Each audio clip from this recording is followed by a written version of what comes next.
What's up guys, I'm back again with another review video, and this time we have this beautiful Redmi Note 9s. I will be doing full review including camera and gaming too. This is basically the successor to Redmi Note 8 series, and it comes with a lot of upgrades and improvements like cameras, performance and the design as well. So first of all, let's talk about its design. We have the Aurora blue color and it has glossy look at the rear side as it is glass which is marked as Corning Gorilla Glass 5. It is also present on front side, and this glass is strong enough to protect your device from falling. As you can see during the recording, phone suddenly got slipped from my hand and fell off upside down, and thank God that we already had applied the glass protector, otherwise it was gonna end up with some minor scratches. But yes, it didn't got any scratches. Well, this Gorilla Glass 5 is really appreciable, and at front side we have 6.65 inches LCD display with dot camera setup, and phone is powered by Snapdragon 720G SoC. Now you can see that this gorgeous display has been turned on, and with this dot selfie camera style it looks really stunning.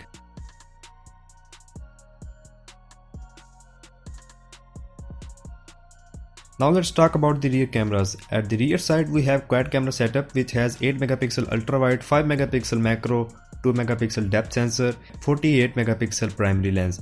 And you can see this big bump of cameras. It is kinda awkward thing, but before this we have already seen a bump on Redmi Note 7 too. Well, this quad camera setup actually looks great because it is a new style in the market. You can see how high it is, and if we place it down then it won't stumble, and it means that Redmi has did good job with it, because Redmi Note 7's camera setup bump makes the phone stumble badly, which can cause some serious scratches. Being glass at backside, it easily gets fingerprints, so you have to clean it after every movement.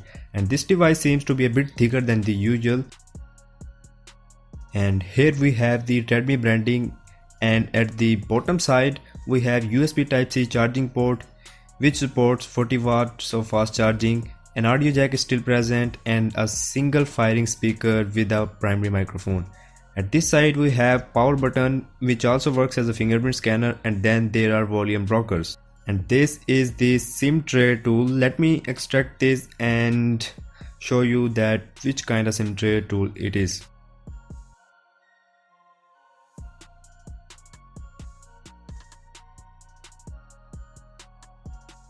And yes, it supports dual SIMs and SD card at the same time. So thumbs up for that. And this is the 16 megapixel selfie camera which is placed as in dot style, which looks really cool. So let's turn on the device and let's see what this offers. It is the MIUI 11, but it is still buttery smooth.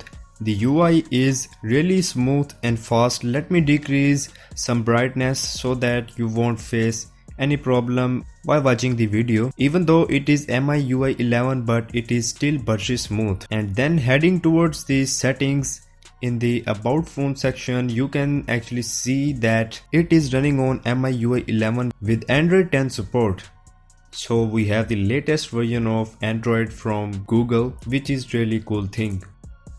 We have total of 128 GB of internal storage, and now let me show you the RAM. The RAM is 6 GB, as you can see, it is also mentioned here.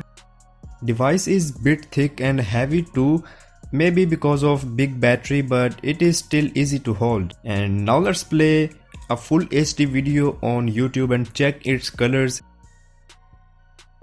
Here you can see I have played a video and I am gonna switch it to 1080p. You can see there is mentioned HDR, which clearly means that we will see some good colors. And here it is playing. I don't know if you are getting true colors on screen or not because of my this dumb lighting setup, but I am telling you truth guys that this LCD display has best colors. Yes, watching movies on this dot display is really fun and interesting. Wait, I forgot to show you something. This phone is being used from a week, and I have realized that the battery is not that good as it drains really fast. You can see here that it was charged 16 hours ago and has a battery backup of 19 hours with this 5020 milliamps of battery. And let me tell you that Redmi Note 7 with 4000 milliamps of battery gives more backup than this. So I think that Redmi should must solve this problem in Redmi Note 9s with software updates maybe. But for now battery is not that good as it should be in this price tag. And now let's test out fingerprint and face unlock speeds.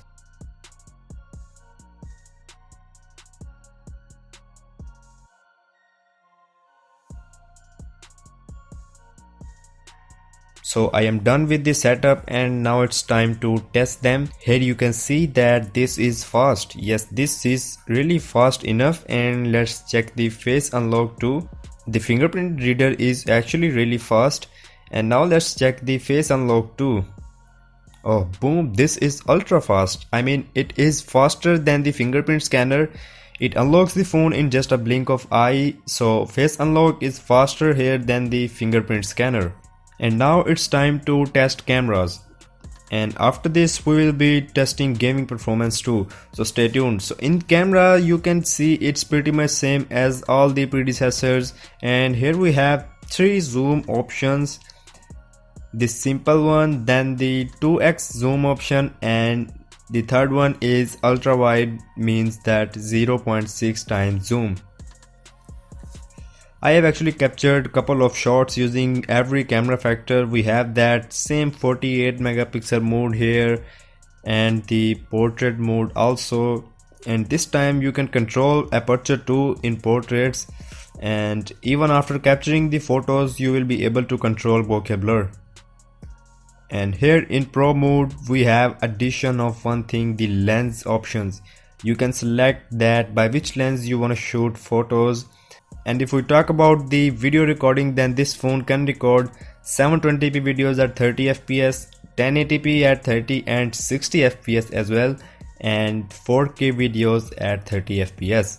So you can up your cinematic games with these factors. Now let's see some samples I captured. So this one is shot using main lens, and I would say that the colors are not that much bright as it should be. You can see that this shade had real dark red color, but here in the photo it's not showing you true colors. It means that there is lack of little bit of vibrance and saturation. But if we talk about the details, then these are really clear. Even when you zoom in, it won't lose any details. And that's the magic of 48 megapixel lens. This one is the ultra wide angle shot captured using 8 megapixel ultra wide angle lens, and this is so great. It is covering 119 degrees and looks so astonishing. And then this one is 2 times zoomed photo, as I told you that you won't lose details on zooming, and here it is. You can see, but again the colors are not bright in any of the rear sensors. Maybe this is happening because of bright sunlight, I don't know. Some more shots. This is captured indoor through main lens, this one from ultra wide angle lens, and this is 2 times zoomed photo. Now let's check out some portraits. The portraits from this phone comes out really great. You can see how great bokeh blur it is producing. Some more samples, you can see skin tones are actually distorted. Yeah, images are brightened well. I really like the background blur and the edge detection of focus, which is super accurate. You can see it is not losing even a single point and focusing very accurate. And here details are again very good.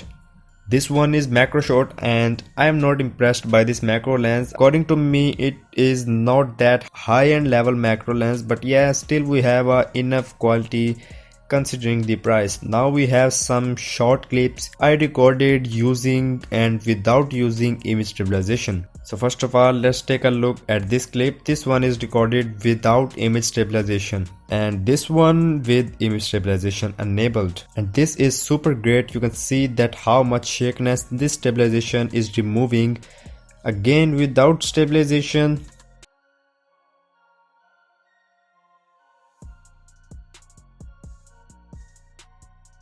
and with stabilization, and I am impressed. Literally I am impressed with this image stabilization in this mid-range device. It is too much high level. This phone cost 40,000 Pakistani rupees, which are almost 19,000 in Indian rupees, while $250 US.